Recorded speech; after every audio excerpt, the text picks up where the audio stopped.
When we're live. Hey everybody, we're going live. This is our first time going live, and we're trying to get some people on the camera this morning while I'm making myself a cup of coffee. I got a chance to pack up a few things this morning for everybody, and we have a little time that we made our weights, we did our handles, and now it's time for me and Sebastian to have our union coffee break at whatever time it is. Yeah, our before lunch coffee break. Sebastian's sitting here too with me, so I'm a little sloppy on this coffee machine this morning. We gotta get some people in here. We got to get some people on here. So what I'm showing you guys is the original energy drink here. I'm gonna make an espresso coffee. We have a nice little machine here. This is a DeLonghi Dedica machine. And the reason why I'm telling you that this is the original energy drink is because, Italians are very busy people. They live on this stuff. Carlos, you go back to even like what the Romans did. Can you build a Colosseum without espresso? I think not. After a cup of this, I can build 2 Colosseums. So, enough of the fooling around. Let's get to why we're talking this morning. And this is going to be, if you guys watch our box talk shows, this is kind of like a box talk, but without being on box talk, if that makes sense. But this is a new kind of box talk because Sebastian and I just finished doing a 6-month training program with a professional fighter who got back in the ring at 44 years old. And not only did we do the training with him, we actually did rep for rep with him. We did the workouts with him. Like, we did everything with him. I think there was only 2 days that I took off from doing those workouts, and two or 3 days that Sebastian took off from doing those workouts. But you want to sit? Yes, I'd love to sit. We had the honor of training our friend, and he's a 2-time belt champion for WBO and IBF. Paulie Malignaggi, he was a welterweight and junior welterweight fighter, former champion, still a champion. We trained him for his second bare knuckle fight. He fought a fighter named Tyler Goodjohn in Leeds, England last weekend, and it was a brawl. It was a technical boxer versus a brawler, and both men are extremely tough. If the fight wasn't passed here in the States, it was only shown in Europe and overseas, but I can't wait to see the whole fight. The unedited version. I've seen only clips from people's cameras and very, highlight pieces. We've talked with Paulie since he's been away. We've kept in touch. Talked with him the day after the fight. Make sure he was all right. He got beat up. Tyler got beat up pretty good. Both of them had their Halloween costumes on a little bit early. I had to take that joke from Chris Algieri was commenting about this, so I had to give him props for that. Paulie did get the win, but we worked with club and mace training to be able to get Paulie ready for this fight, and he felt it was so much more conducive to his training than the weight training that he did prior to this. It kept his speed there, his hands fast. And what the byproduct of this was that on our social media, I put a picture up of me that I just realized what happened yesterday. Was it yesterday or the day before, sir? That was 2 days ago. 2 days ago. So I put a picture up 2 days ago. You guys can see this on our social media of a contrast from me 6 months out when I started training with Paulie about a month in, and then where I was at almost the end of this training. And I'm 61 years old, guys. He's 17 years younger than me. Sebastian's 17 years younger than Paulie.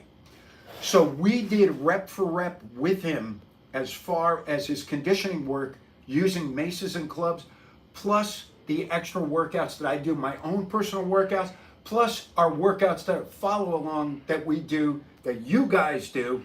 So I was working out up to 4 times a day. And I have to say that that's where I'm getting to, that with the training with Paulie, combined with all the other stuff that I'm doing, which is solely maces and clubs, the only other implement that I use besides steel clubs in my training is Indian clubs. And I've got a pair of 2-pounders from Sorensen Strong. It's Bill and Steph Sorensen. You guys know them. And this is what an Indian club looks like. This is one of the cheapy versions. This is more plastic ones. You can get these on, whatever, website you want to order off of Amazon, Temu, or whatever. These things are cheap as hell. They help you with your heavy steel club training. These are fantastic for boxers, for anybody that's using their hands the way a boxer does, any type of fighters, MMA people, karate people. You get to the heavier clubs, that works with them too. Get off the lighter stuff and back to the training that we were doing. We worked with Paulie in that was so conducive to his fighting style. We basically trained him in the basics, and then we said to him, Paulie, how would you modify these exercises to be even more beneficial to a person that throws their hands? And he started showing us little things that we could do. So then you get the base foundation of doing the club work, the way that it is done physically, and then adapted to sports-specific training. Paulie got the win. He was, even though he should have been exhausted after that fight, he was coherent. He was talking well. He was still doing social media posts hours later from the hospital. He was ready to commentate another fight. He was ready to commentate another fight. And so, he was like, fix me up, I'll do another fight. He was ready to, not fight in another fight, he was ready to commentate another fight. So, the energy and stuff that's going on with this, we're finding this out as time goes on. This was our chance to work with a super high level athlete. This is like the second or third that we worked with, but the one that we provided the most training with and for. And, Team Malinaji got the win here. And I'm gonna sit on that. We helped this guy. We're gonna have an in-depth interview with him after when he comes back. He's on vacation right now with his family in Europe. We can actually talk with him about how he felt. From what we're gathering, once he recovered, got fixed up at the hospital, and he was, a little more. Today I spoke with him. He's speaking very sharp, very clearly. He doesn't sound all, down. Fast recovery, and I like to think that his club training and the physical training that he did on his own also helped out with this fight.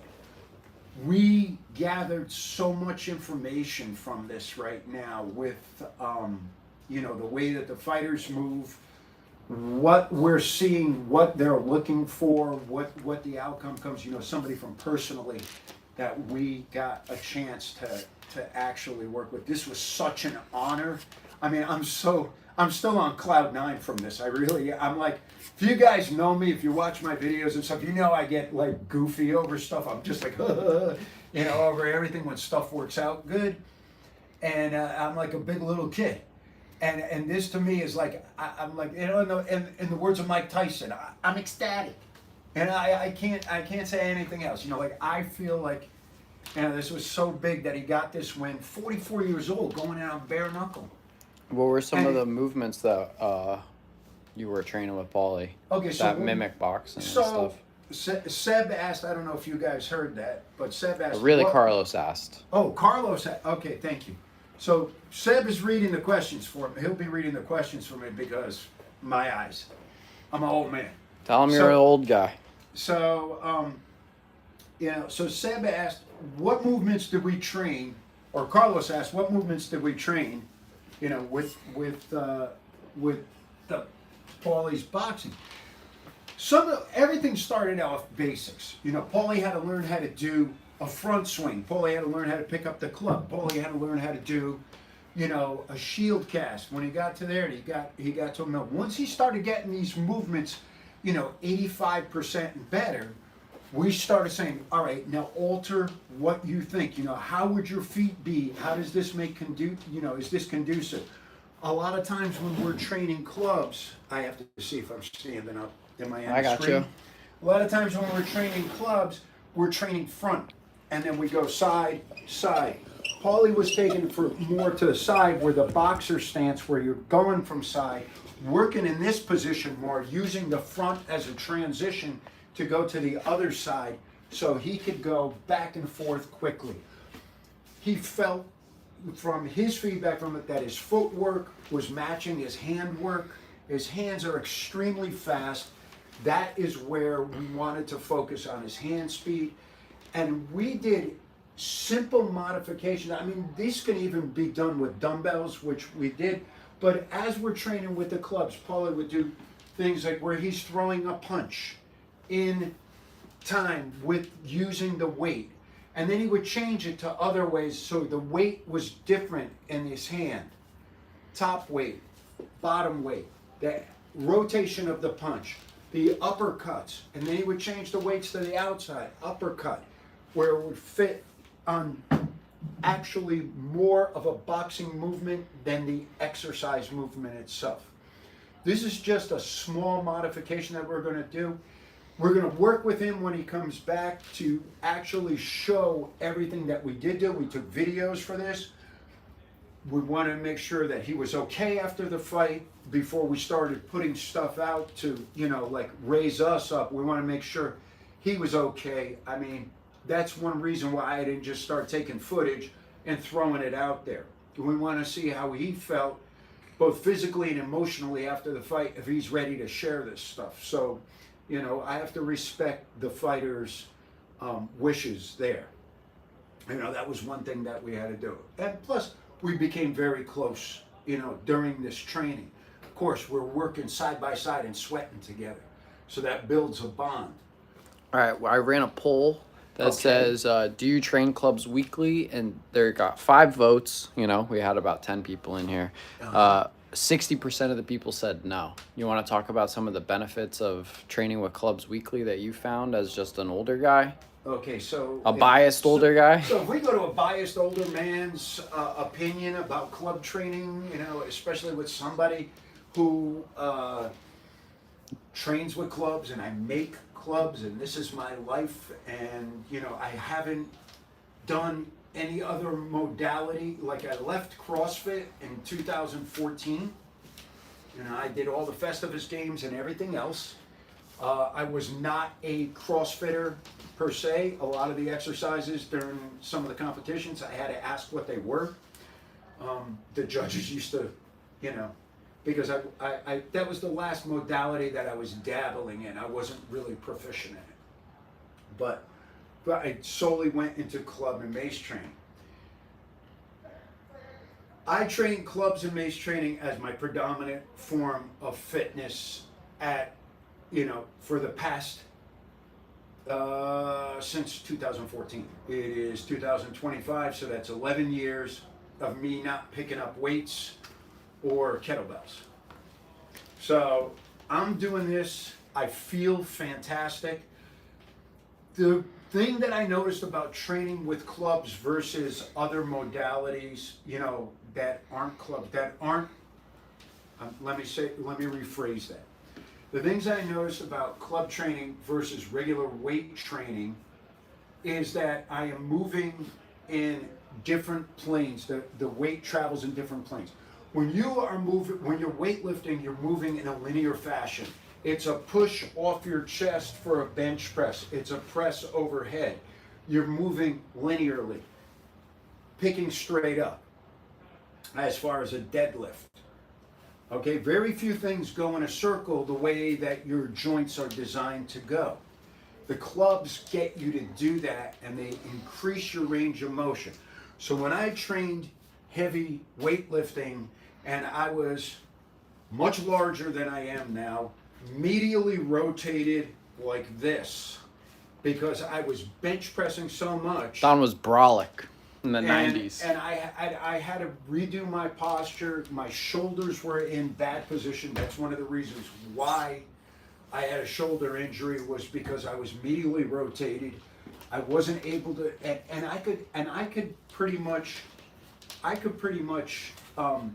do bent row for like as much weight. I think I was like 20 pounds off on my max bench press to my max bent row. So I was training my posterior chain, but I was still medially rotated. Let's see some of those clubs, rotational movements. well, if you do a little rotational movement, one of the biggest things to help my posture was doing an outside mill. If you go like this in this position, then I'm bringing my shoulder back. That opening is spreading me out. So that was one of the better things. As we get older, our posture naturally declines. That we have to train. So when people are saying they're training posture, that's a lot of posterior chain work. You know, deadlifting is posture training. If you're not deadlifting so heavy, you know, 405 is going to pull my shoulders forward when I'm holding it, and if that's my max and I'm standing there like that. But if I can hold 315, shoulders packed and chest out, that's a better position for me to be in. 3 reps with 405 might not benefit my posture as much as 10 reps with 315. You get what I'm saying here? The form is, we sacrifice a lot of form to be able to move weight in weightlifting. With clubs, if you're sacrificing your form, eventually it's going to start wearing on you and you're going to get uncomfortable doing the motion, or you're not going to be able to complete the motion because you're not in the proper position. If you do the movements a little bit off, that's okay. If you do them a lot of bit off, it's no good. Let's go to some comments. All right. So there's a little insight there. Seb's got some comments. Carlos thinks the rotational movement benefits fighters because of the cross-body stabilization benefits and movement patterns that are controlled momentum that is similar to throwing a punch. Carlos is 100% right there. So, when the cross-body stabilization, one of the things we worked on with our guy was that we wanted to make sure that his shoulder wasn't coming out of pack, that he was overreaching. Because he had a problem with a sore rhomboid when he was starting with shadow boxing. So I looked at what he was doing, and he had a little bit of it. He had a little postural deviation, and he's a big jabber, which caused him to overextend, which boxers don't want to do. But when you're getting fatigued and you're not trained for, not overextending, you'll fall apart. One of the main things that we did was focus on his overextending, so he wouldn't reach, overreach. See how my shoulder is here? This is where they want to be. So that rotation, the power is going to come from there instead of the, leaning into the punch. He's got to be here where he's connecting. And see, I'm doing it with the weight in my hand to show that. So if you toss the weight out, you want to keep the tension going backwards. You don't want to push the weight out and go, and drop down where that shoulder comes out of pack. Case in point, so if I'm doing an exercise like this where I'm going out, notice I'm leaning back as I'm going out rather than having the weight pull me this way. That is important. Let's see that again. So the sloppy one first. Let's do a good one and then an example of a bad one. A good one, shoulders packed down and back. Turning this into an impromptu club clinic. This is a 10-minute clinic. So here's a good one. So, arm extended, boom, out, okay. Bad one would look like this. You're reaching. So that's also bad for fighters. Cross-body stabilization. Go back. so now when we go back to the crossbody stabilization, he keeps his shoulder impact instead of being forward here. And look at where my legs are. He's falling forward with the shoulder. He's here, and he's able to retract and still load that back leg quickly. If he was reaching forward, they call it putting your head out the window. He would have been in trouble. This is something that his particular opponent in this fight would have capitalized on if he saw that, because he is a close-in fighter. His opponent was a close-in fighter, and he could have hit him in the head, knocked him to the ground, with his own momentum. So we learned how to do bringing the crossbody back and getting that back leg loaded to be able to go forward. And it wasn't a flaw in his training. It was just something that happened over time. Remember, he didn't fight for 6 years. He already has little aches and pains in his body from reaching. The postural correction was a big help, I believe. We saw him fight like the same way he came out when he was 20 years younger, with the same tenacity, with the same accuracy, and he got the win. He was able to sustain 5 rounds of bare knuckle fighting with his conditioning that he did. Now, he ran on his own time. He did all his shadow boxing on his own time, and he got to spar. He said not as much as he did in the past, but he sparred to be able to adjust his fighting to be able to adapt to that bare knuckle style. So he didn't beat himself up with the training. He did put bulk of his effort into the Mason Club training to work on his physicality, and I think that really, really helped him out. All right. Now let's talk about your training specifically. So you've been doing that for 6 months in this interim period. What are you working on, Don? So right now, I'm taking 2 weeks off. I'm telling you guys this right now. I just did, honestly, we started training Paulie, I think, in March, the end of March. So April, we were in full swing. This is a daily thing. If you've called over here to HQ during the middle of the day and you didn't get us and you got a phone call back from us, it was because we were at the gym across the street training him. So thank goodness for Hood Fitness. That's right here. They let us. That's our home gym. Got to give those guys some props. My training right now at 61 years old, and after I just came, doing our follow-along program. So basically, we finished up a follow-along program in that time, and we put out another follow-along program. So I was working 2 days a week basically on that. There was a couple times I made you guys wait about 2 weeks because I was tired. I do Indian club training at night when I go home, anywhere between, I'm gonna make it easy for it, between 5 and 20 minutes.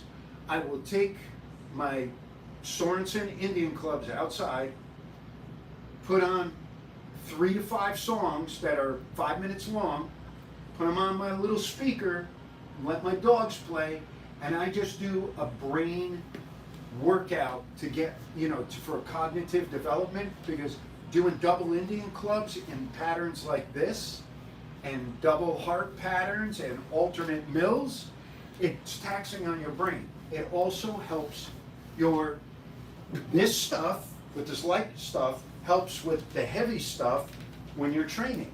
It also is great for anybody who's doing any other type of training. And if you're just weightlifting, try this stuff out. Really, get yourself an Indian club. Just get one. You can pick them up for 15 bucks, 1 pound. Start messing with it. Just enjoy it for fun. I do it sometimes. I'm watching TV on the commercials, because now we got commercials again. I'll do commercials, right? I also do balance practice. I'm gonna tell you all the stuff I do behind the scenes. I will do stupid yoga poses in my house like this crap. All right. In your Much boxers. better. What's that? In your boxers. I'm in my PJs and I'm doing yoga poses because I got to work on my balance because I am 61 years old. So you guys should be working on your balance. This is something that happens. I live in Florida. I see the ambulances come to the condos all the time. We have a comment from Robert Bennett. He wants to know if you plan on making any Indian club workouts like you did with the steel clubs. You know what? We might do empty Adex clubs. I probably won't do it. Which with is the probably Indian most club. similar to Indian clubs. Indian clubs, yeah, because like this is the Wildman Club right here with no thread set on it. This is 4.5 pounds. Okay, so it's a fairly heavy Indian club. Our original handle club weighs 3.5 pounds. So the 3.5 pound one and the empty handles, they can do like Indian club work. The only problem is when you do doubles with them and you smack the metal clubs together, you get a little vibration and it's uncomfortable. It's not as forgiving as the wood club, like you pay for it with that. But yeah, Robert, we might do an empty club program, which would be an Indian club program, and it'll be the difference for people that don't know. When you're doing Indian club work, because it's lightweight, you can work with a high elbow like this, and with steel clubs you keep the elbow tucked to the rib cage so you don't put all that stress on your elbow joint like I did. And we'll talk about that and maybe in another live video about how I blew my arm apart. Robert said awesome. Thanks, Robert. Thank you, Robert. Thanks for asking. That was a good filler in there too. That's So- a good question. So going back to Don's everyday training, just say, let's go back to July. All right, so July. July. All right. 6 o'clock in the morning. Oh What my- are you doing in the garage? Let's start. All Let's right, work so- through the day. All right, so like we go back to July. That was probably like we started getting heavy. Peak and of the everything. training. So that's peak. That was actually peak training for me, and Paulie was already starting to understand that thing. But going back to where I was, he was kind of like on autopilot. Now we didn't have to give him so much attention in the workout. Now I'm putting the volume in on my workouts. I'm going back to normal. I had gotten a workout program from George Wiggins, it was an L2 MaceFit coach, he's an instructor. And George, I asked him for a heavy club program because I was getting a little thin for what I normally weigh. And when you get a little, I'm gonna say this, after like 50-ish years old, it's harder to keep the mass on you. I have to eat a lot of food, which means I have to exercise a lot to burn off that. So I'm gonna tell you what I do. I eat 2 pounds of meat a day minimum. Whether it's a pound of turkey or a pound of beef or a pound beef of or a pound lamb. of turkey or a pound of lamb. You don't eat chicken. I don't eat chicken. I eat very little fish, and I eat turkey. And you believe in the blood type diet. I follow the blood type diet. Yes, I follow the blood type diet very loosely, but I do it. It's the only diet that makes sense to me.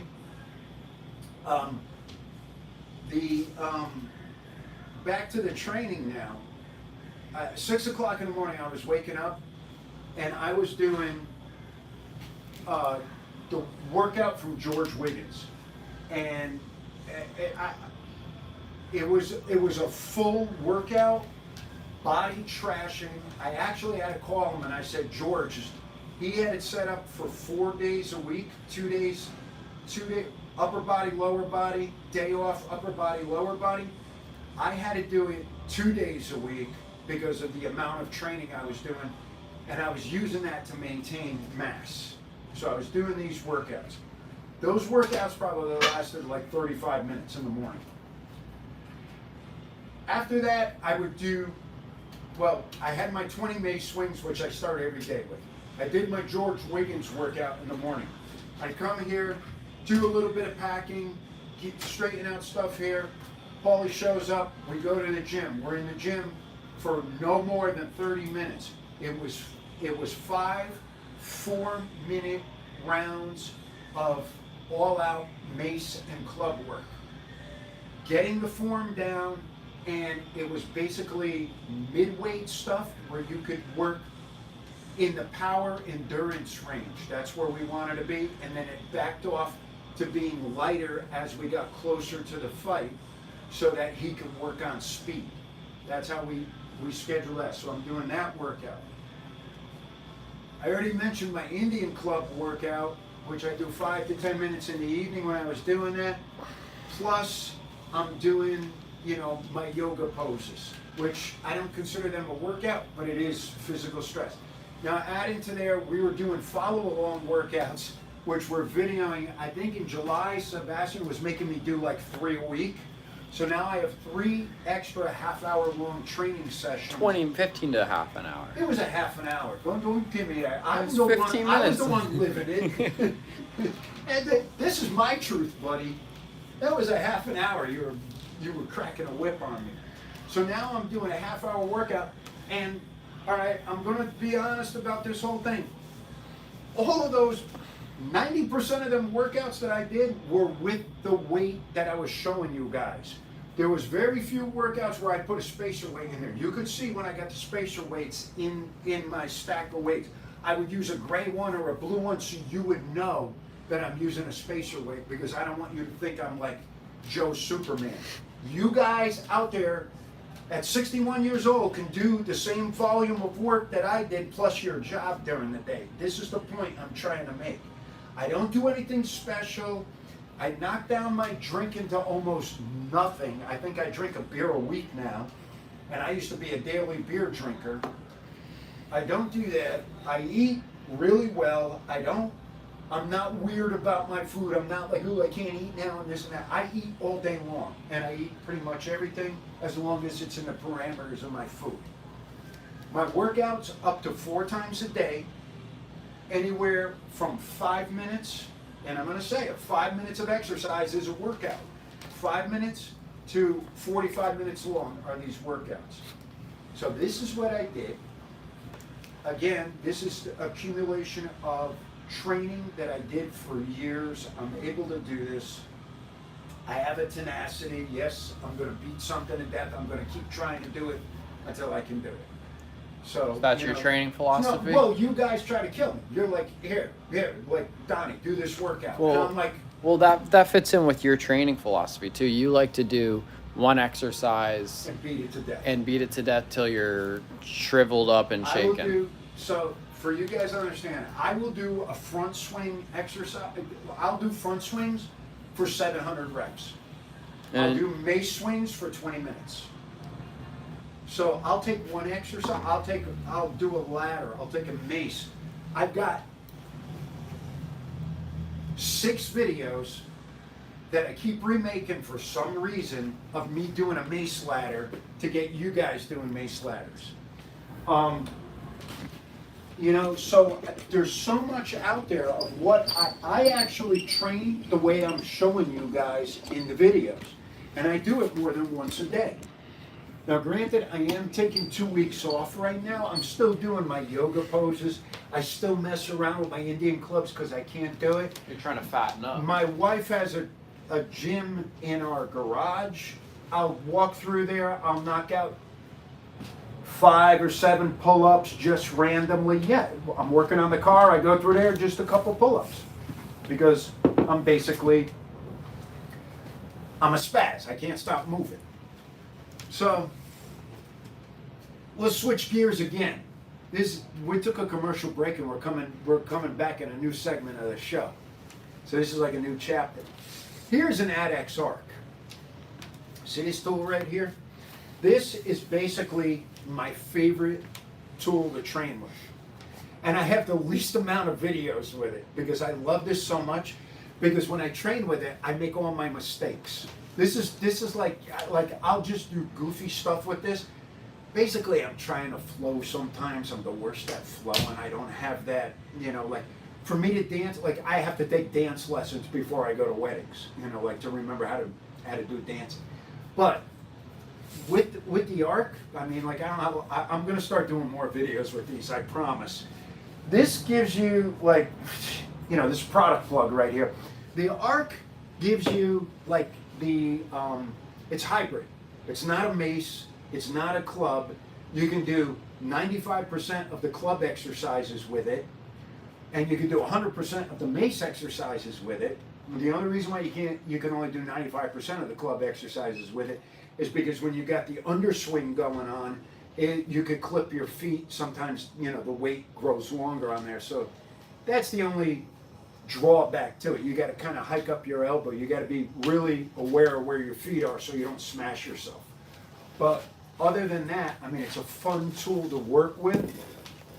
It's it's like if you needed a play tool and you're into clubs and maces and you wanted to have a play tool, like the toy, you know, like when I did CrossFit, the slam ball was the toy.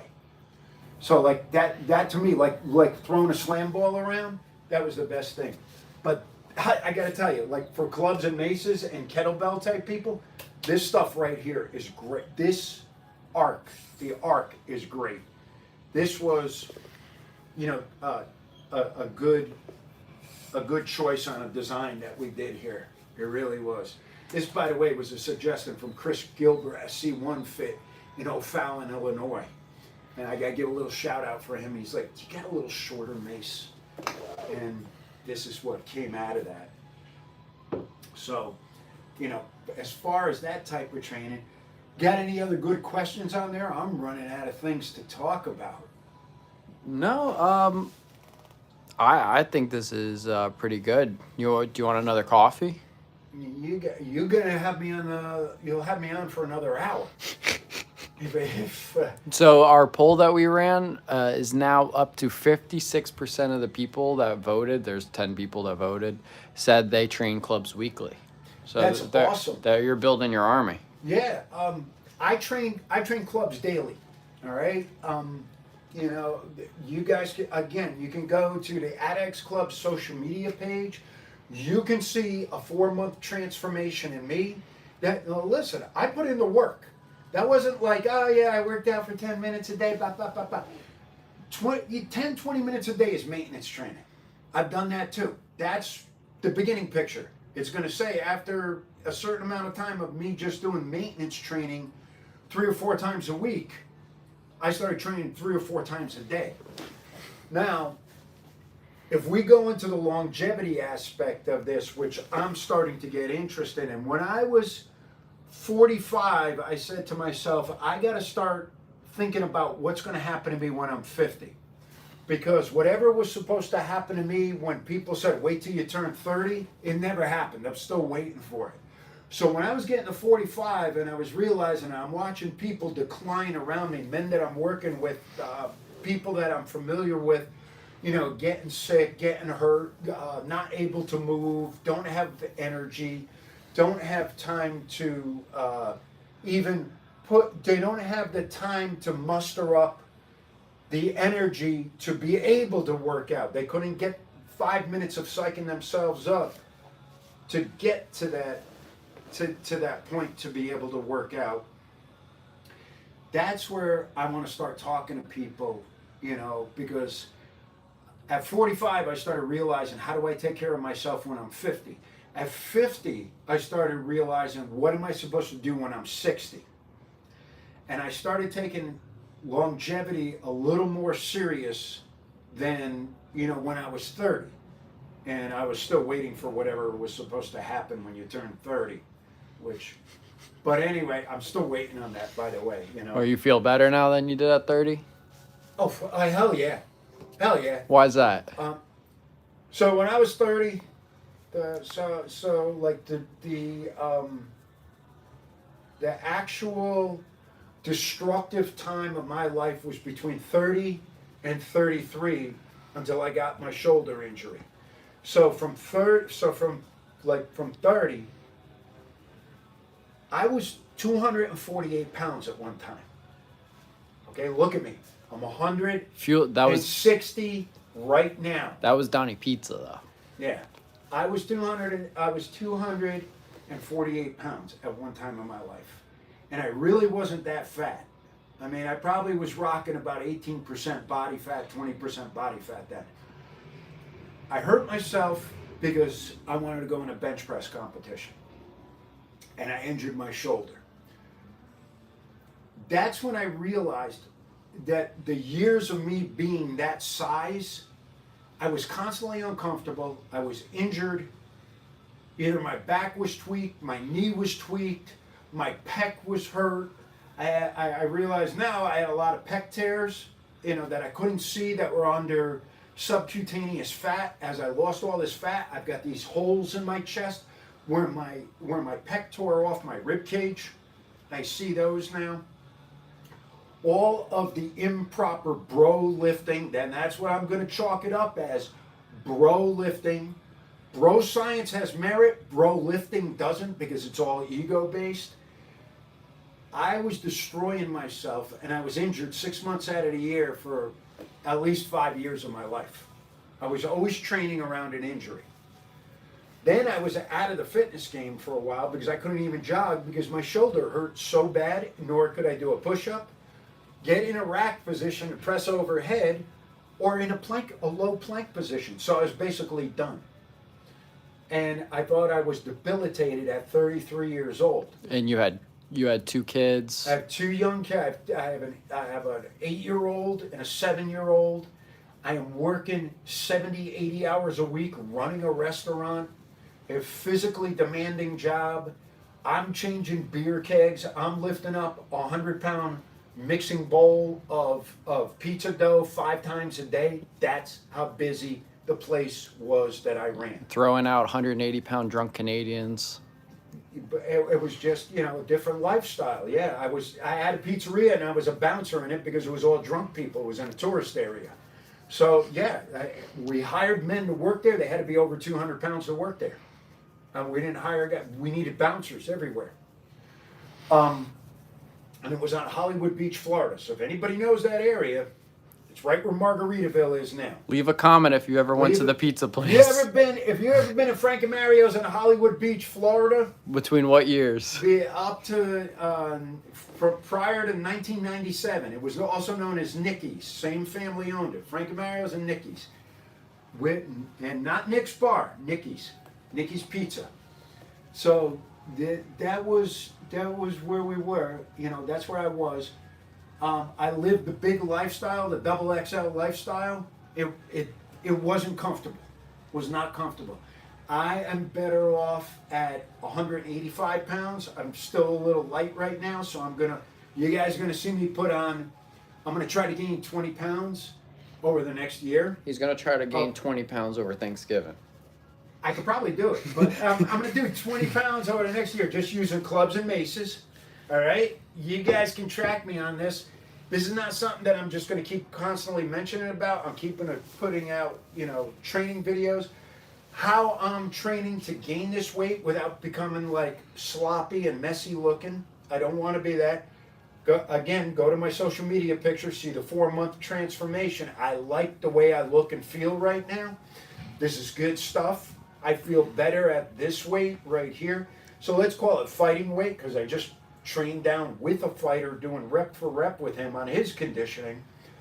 Let's see if I can maintain like my body fat percentage over the next year, but I can put on a few pounds at 61. Well, I'm going to be 62 in a couple weeks, so if you guys want to wish me happy birthday, well, yeah, I'll take those happy birthday wishes.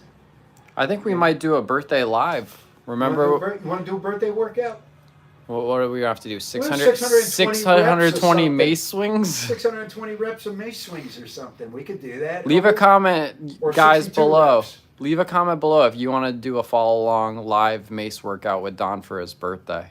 Yeah, this might be a ladder, because I like doing that stuff and I like the mace. It's not going to be like the funky mace exercises. It'll probably be 10 to 2s or 360s. What would be a funky mace exercise to you? Like uppercuts. 620 uppercuts would be insane. Let's see if I could do it with a certain amount of weight. No way. And let's see how long it takes me to drop down to an empty mace. All right, we're coming up on 45 minutes. You have any closing thoughts? This is 45 minutes. I feel like I just started this. I love talking to the people. Of course you do. Man of the people. Carlos bounced. He's got to go. He's got so much work to do today. He said, today. see you on the platform with the peace sign. With the fingers pointed at you. All right. So like, how many people would like to see like a mace competition between like all the Adex guys doing the mace competition together, all at once, and then maybe we could do a live on that. Maybe we could just put on our own mace competition here. Right over here. Whoever wants to come in. I mean, the espresso machine's always on. We got people dropping in every day. The train's an eighth of a mile away. We got a train station. You can walk from the train station here. And there's some of the high performance car places. You just went ripping by. They can't see They that. can't hear that? No, I don't think so. Have you guys heard that? You know, that's kind of a cool thing. All right, But let's we'll wrap see it you. up. Thanks for listening to me rant. I had a great time talking with you guys. Give me some topics to talk about. Drop us emails, comment. Please like, subscribe, share, notify, all those things, because we rely on you to get our content out there, and we're trying to provide as much information for free for you guys so that you guys love us even more. Anyway, I'll see you guys all on the platform. Stop by over here at Adex HQ if you're ever in Deerfield Beach, Florida. It's a great place to come in. Peace.